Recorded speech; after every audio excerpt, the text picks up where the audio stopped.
Hello and welcome back to another Wildlife Wednesday. As you can see, it's a pretty sunny day out here at Bethel Horizons, yet it's definitely still very cold. It feels a lot warmer, but it's probably only about 10 degrees. And for me, that's pretty uncomfortable. But for the object, or the species in question today, this is just another walk in the park. Let's take a closer look. Now, of course, this isn't just going to be, any old bird that you see flying around. Today's very special guest on Wildlife Wednesday will be the Pileated Woodpecker. Now, I don't think we'll be able to go outside and actually get footage of one. Maybe if I'm lucky, because they do fly around enough where maybe if I'm walking around today and I have my camera on, we can see one. But if not, this gives you a pretty good representation of what they look like. They are the largest species of woodpecker native to Wisconsin. And let me tell you, there's a whole lot about them that makes them super, super cool. So stay tuned.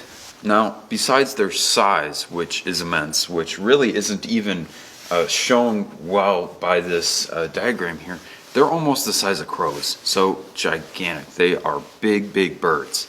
But one of the main things that really makes them cool outside of their size is maybe the size of the holes they can, bore into wood just like this. Let's take a closer look. As you can see here, this tree was actually a tree that was taken from, I believe, somewhere on the property. And these are real Pileated woodpeckers, old holes that were dug into however many years ago. But, they're gigantic. I can fit my whole hand in there, and it goes at least half a foot back into this very, very large tree. And now, while the holes that they would dig into the trees were not only to look for food, but they were also to build nests out of. This is where they will raise their young. It'll be a little bit different because they'll only dig a small hole entranceway, and then they'll dig down or up into the tree to create a little bit of a cavity for their young. But yeah, they love using big, dead, tall, standing trees called snags. Let's learn a little bit more about those. Now, right outside here of the Nature Center, there's a big, dead, tall, standing tree right here. And that tree is a perfect example of what a Pileated woodpecker would like to use.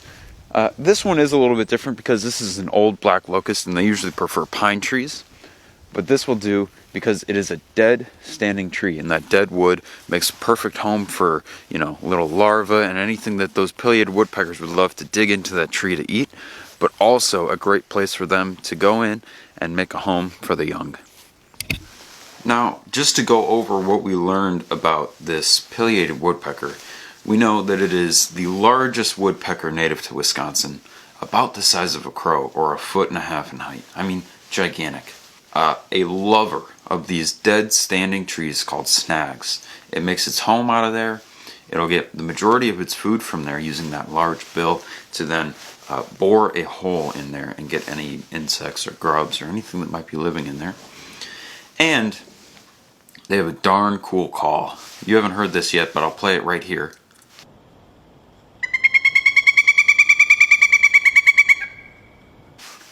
And get a load of that. How cool. Incredible. And while they may be more of a northern species, they do travel south. They come into southwestern Wisconsin, where we are here in the Driftless area, but also way further south into areas like, southeastern United States, when we think of maybe even Alabama or Louisiana or Mississippi. States that you would think, oh, that's way too far south, but no. Because they have dead, tall, standing trees and a lot of pine trees down there as well, which allow for this species of woodpecker to thrive. Now that we have learned a little bit about this very special bird, the Pileated woodpecker, there's one more bird I would like to include in this little video here. And this bird being the Ivorybilled woodpecker. The last time the Ivorybilled woodpecker was even seen was 1944, so well over 70 years ago. And when we think about that, that's a long time. A lot of people thought it was extinct. However, there was one little tidbit of information right here that came out in the early 2000s that claimed to have proof of this Ivorybilled woodpecker. Now, John Arvin is one of many bird experts who has analyzed the footage. when you can see the underwing, you see a large amount of white on the trailing edge, separated by a black line of feathers down the center. These flight patterns appear to show that the bird is in fact an ivory-billed woodpecker as opposed to a pileated woodpecker. And the scientific community went wild for a little bit there. They really did. However, since that, potential discovery, not much else has been found. And while it's a shame that we may never be able to see this ivory-billed woodpecker again,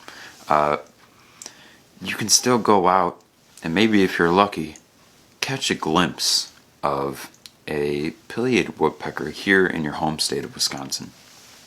Anytime that you're around pine trees and relatively hilly areas in the southern part of Wisconsin, like out here at Bethel Horizons if you're out hiking around, keep an eye out and keep an ear out for this sound and the sight of this bird here.